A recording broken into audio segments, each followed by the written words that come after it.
Good afternoon. I'm going to be doing a kegging video for kombucha. Essentially what I've done is I've got 4.5 gallons of a booch that I've had going for, this is for its quote-unquote second fermentation, but I'm not actually using a second fermentation philosophy.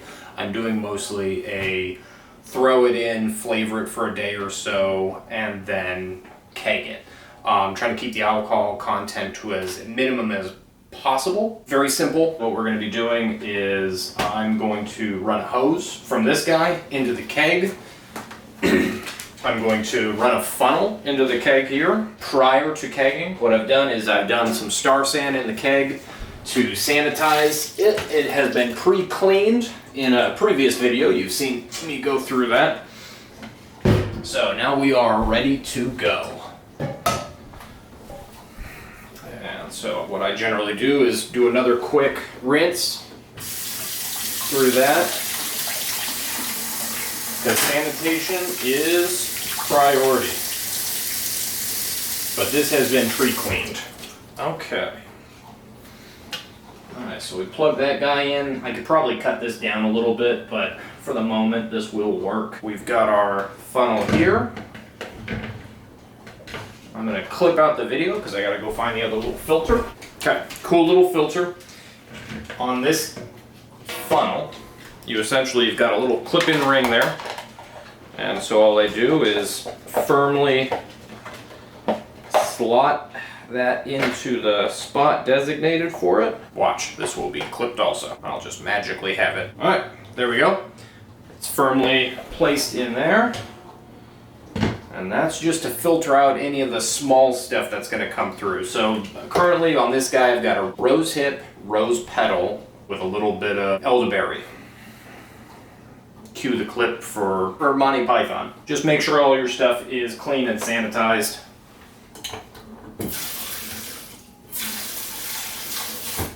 Okay, we are ready. Now this process this is a beginner's process for it, but I find it to be very, very effective for kind of maintaining a much cleaner kombucha. So we've got our funnel with a filter, and then I have a filter on top of the fine filter, so this finer filter doesn't get clogged as easily. Okay, so we've double filter situation. I take our line right here, and we're just going to try and work with gravity here. And we open up the taps, and there we go. Now we got a nice steady flow rate. I don't have any big flavors in there, so it's just going to be a lot of little small rose petals and things like that that have gone through. You'll see them kind of come through the filter here.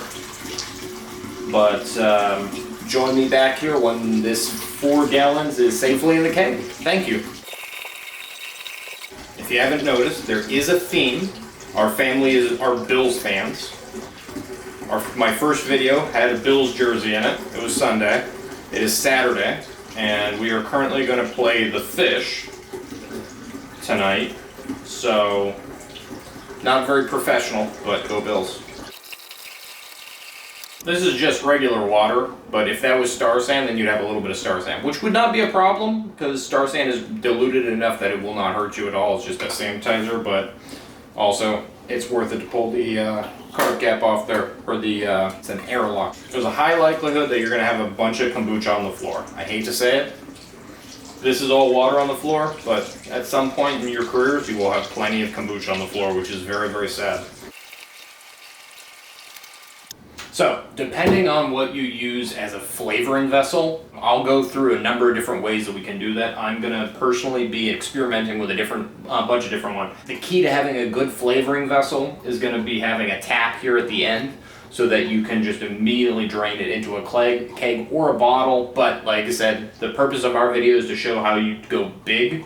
So, as we sit here, you just lean this guy over. And then we're starting to get some of the rose hips here. A little bit of arm strength, but there's all of our lovely rose hips. Get all of that kombucha in there. Kind of a good pro tip is we have a really great blender. A lot of the leftover fruits and different things that you use can go directly into a blender and they taste wonderful. Mix them up, you know, you got a little bit of saturated kombucha, strawberries, you name it. It's just a wonderful addition to any smoothie that you might have. Alright, so now we just clear our line. That process is over. Make sure to close off your valve there. Pull your hose. Stick that in the sink. Toss what's left of, you know, in this case, this is going to go directly into the composter. There we go. In this instance, I've got about 4 gallons because I had to take about a gallon off to do my next batch, which you'll see in the next video there. We got some foam in there from it coming out. I don't know if you can see that. We're going to take a carbonation cap because we're going to do a quick carb on this. We're going to take this carbonation cap, clean that guy out. Take your carb cap. This is a nice little one. It's a little ball lock valve on there. You run your silicone tube on there. There you go. I used to run this with C-clamp. Haven't needed it lately. May need it in the future. We'll see. Then we've got, make sure to not to touch this with your fingers. You're going to get oils in there and you're going to clog up the pores. But this is a 0.5 micron stainless steel carb stone. I don't know why they call it a stone, if it is stainless steel. So you slide that onto the end of the silicone right there. That would be the one point where you may want to potentially get maybe a plastic C-clamp. It might be a little bit easier, or a little bit of clamp just to get that tightened on there so you don't over pressurize it. But that's why we do pressurization not in 30 psi at a time. We do it in like 5 psi. I'll explain that in a future little video here. So you just drop this guy directly into the center of the keg here.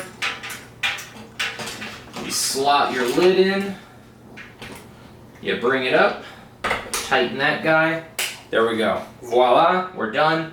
So next thing on this, guys, we're going to take this down. We're going to put this into the kegerator or your freezer or whatever you're going to be doing. But essentially, in this instance, we're going to throw this into the kegerator. We're going to chill it down to about 40 degrees. And that's so the carbonation, the CO2 can better infuse into the kombucha. And then we're going to do 5 psi increments over the next, I don't know, about 24 hours, and then we'll have a fully kegged, or we'll have a fully carved keg of kombucha for enjoyment. Thanks, folks. See you in the next video.